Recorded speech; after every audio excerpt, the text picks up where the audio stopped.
Would you like to attract pollinators and have beautiful blooms that last for months? Plant Scabiosa. And today I'll show you how. I'm Angela from Growing in the Garden. My garden is in Mesa, Arizona. I want to help you succeed even if you're gardening in tough conditions.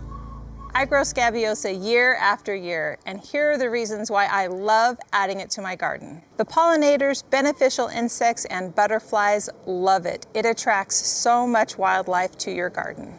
Prolific blooms that are gorgeous in the vase or left in the garden.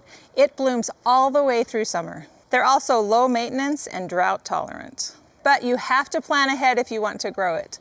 I started seeds for this indoors last summer and we're finally enjoying the blooms. Although it blooms during spring and into summer, it's considered a cool season hardy annual. That means it does best if it gets planted during the cooler months. That gives the roots time to get established, and then when the warm temperatures come, it's ready to take off and bloom. It's also called pincushion flower and comes in lots of colors: purple, blue, pink, white, and red.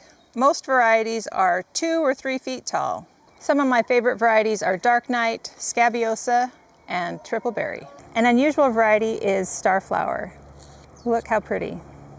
Here's how to grow it. Scabiosa survives temperatures down to 10 degrees Fahrenheit. If you don't get any colder than that during the winter, your time to plant is in the fall, before your first fall frost date. If you're not sure what that is, Google it and enter your zip code and it will tell you. If your winters are colder, you'll need to wait and plant it in the spring. Start seeds indoors 4 to 6 weeks before you plant outside.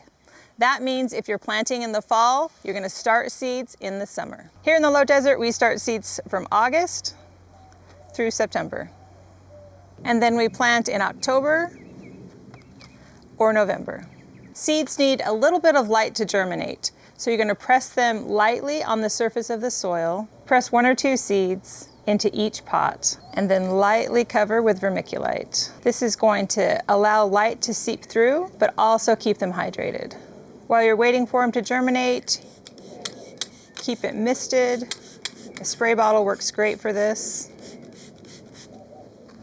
Top them with a humidity dome and take them inside under some strong lights. Once the seedlings sprout, I'll take the humidity dome off, and once the seedlings are 3 to 5 inches tall, it's time to plant them outside. If you'd rather not start seeds and you need a lot of them, you can purchase plugs from online retailers. Choose a location that gets plenty of sun, 6 to 8 hours. Here in the low desert, if you could also have afternoon shade, they're going to last longer into summer. They need fertile, rich, well-draining soil. They love growing in my raised beds. Plant them about 1 foot apart. I like to plant 1 per square. They also grow well in containers. Throughout the winter and the cooler months, they will grow slowly as their roots develop. And then as temperatures warm up, you'll see the plants begin to take off, and finally they'll bloom. After planting, keep it watered enough to get established. After that, water only as needed. The roots will grow deep and you can water less frequently. Pincushion flowers produce multiple stems naturally. You don't need to pinch them. They do, however, require some support. Sometimes they grow up nice and tall like this, and other times they get a little bit crazy. So it's best if you can provide some sort of trellis, even a bamboo pole to stake 1 plant at a time. If you're growing a large amount, something like flower netting is an excellent way to let the flowers grow up and through them. A couple things to look out for. They can get aphids, but because of all the beneficial insects that they attract, they're usually not too much of a problem. I leave them alone and they take care of themselves. They can also be affected by powdery mildew. This will start out as white splotches on the leaves. To avoid this, give plants plenty of airflow and avoid overhead watering. Begin harvesting for cut flowers when they're in button stage, up to when there's about 1/3 of the blooms open. They're going to continue opening in the vase. So when you harvest, you want to make deep cuts down on the plant, and that will encourage side branches to continue to form and develop. Blooms will last 7 to 10 days in the vase.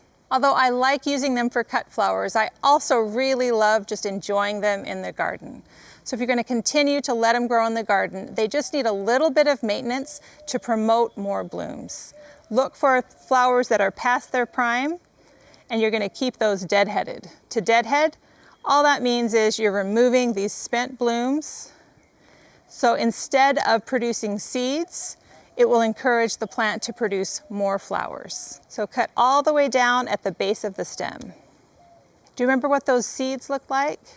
They're already starting to form those little seed pods there. If you want, you can leave them on the plant to form seeds, but a lot of the annual varieties are hybrids and won't grow true to seed. If you're keeping them growing in the garden and they're looking a little bit overgrown, you can give them a deep prune in the center of the plant, and that will reinvigorate it and encourage more growth. These blooms are going to continue through spring and into summer. Here in the low desert, they usually bloom about through July. Basically, it's going to bloom as long as it's not too cold or too hot.